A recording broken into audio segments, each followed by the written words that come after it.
बिस्मिल्लाहिर्रहमानिर्रहीम। अस्सलाम वालेकुम नाजरीन, हज़रत इदरीस अलैहिस्सलाम के ज़माने में इंसान बहुत बद अमल हो गए थे। फरिश्तों ने बारगाह इलाही में अर्ज़ किया कि मौला, इंसान बहुत बदकार है और ये खिलाफत के लायक नहीं है, इन्हें माज़ूल कर दिया जाए या कम से कम खलीफा ये रहें और वजीर हम, ताकि हम इनके बिगड़े काम संभालें। रब ताला ने इरशाद फरमाया कि इसको गुस्सा और शहवत दिया गया है जिससे ज्यादा गुनाह करता है। अगर ये चीजें तुमको मिली तो तुम भी गुनाह करने लगो। फरिश्ते बोले कि मौला करीम, हम तो गुनाह के पास भी ना जाएंगे, ख्वाह कितना ही गुस्सा और शहवत हो। हुक्म रब्बी हुआ कि अच्छा, तुम अपनी जमायत में से आला दर्जे के परहेजगार फरिश्ते छांट लो, उनको गुस्सा और शहवत दे देते हैं, फिर इम्तिहान हो जाएगा। चुनाचे हारूत और मारूत, जो बड़े ही इबादत गुजार फरिश्ते थे, इंतखाब में आ गए। हक ताला ने उनको ये चीजें यानी गुस्सा और शहवत देकर शहर बाबुल में उतार दिया और फरमाया कि तुम काजी बनकर लोगों का फैसला किया करो और रोजाना इसमें आजम के जरिए शाम को आसमान पर आ जाया करो। ये दोनों 1 महीने तक ऐसे ही आते जाते रहे। इतने अरसे में उनके अदलो इंसाफ का आम चर्चा हो गया और बहुत मुकदमे उनके पास आने लगे।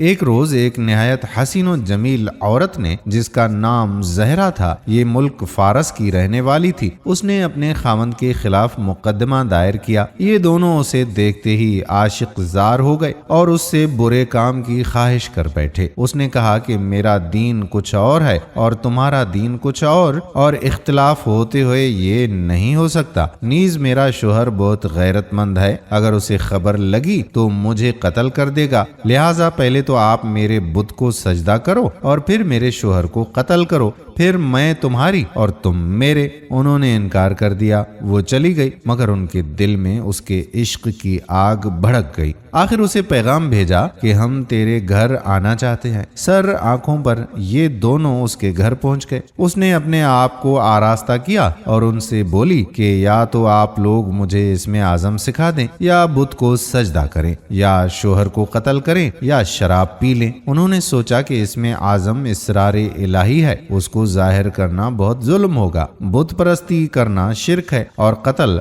हक़्क़ुल इबादत। लाओ शराब पी ले। चुनाचे शराब पी ली। जब शराब पीकर मस्त हो गए, जहरा ने उनसे बुत को सजदा भी करवा लिया और अपने शोहर को कत्ल भी और इसमें आजम भी पूछ लिया। जहरा तो इसमें आजम पढ़कर सूरत बदलकर आसमान पर पहुंच गई। हक ताला ने उसकी रूह को जहरा सितारा से मुतसिल किया और उसकी शक्ल ज़ोहरा सितारा की तरह हो गई। जब इनका नशा उतरा तो ये इसमें आजम भूल चुके थे और अपने किए पर नादिम और शर्मिंदा थे। हक ताला ने फरिश्तों से फरमाया कि इंसान मेरी तजल्ली से दूर रहता है। ये दोनों शाम को हाजिर बारगाह होते थे, फिर भी शहवत से मगलूब होकर सब कुछ कर बैठे। अगर इंसान से गुनाह सरजद हों तो क्या ताज्जुब है। तमाम फरिश्तों ने अपनी खता का इकरार किया और जमीन वालों पर बजाय लान तान करने के उनके लिए दुआए मगफरत करने लगे। कुरान मजीद में आया है कि फिर दोनों हजरत इदरीस अलैहिस्सलाम की बारगाह में हाजिर हुए और शिफात के तालिब हुए। आपने उनके हक में दुआए मगफरत की। बहुत रोज के बाद हुक्म इलाही आया कि इनको इख्तियार दीजिए कि ये या तो दुनियावी अजाब कबूल कर ले या आखिरत का।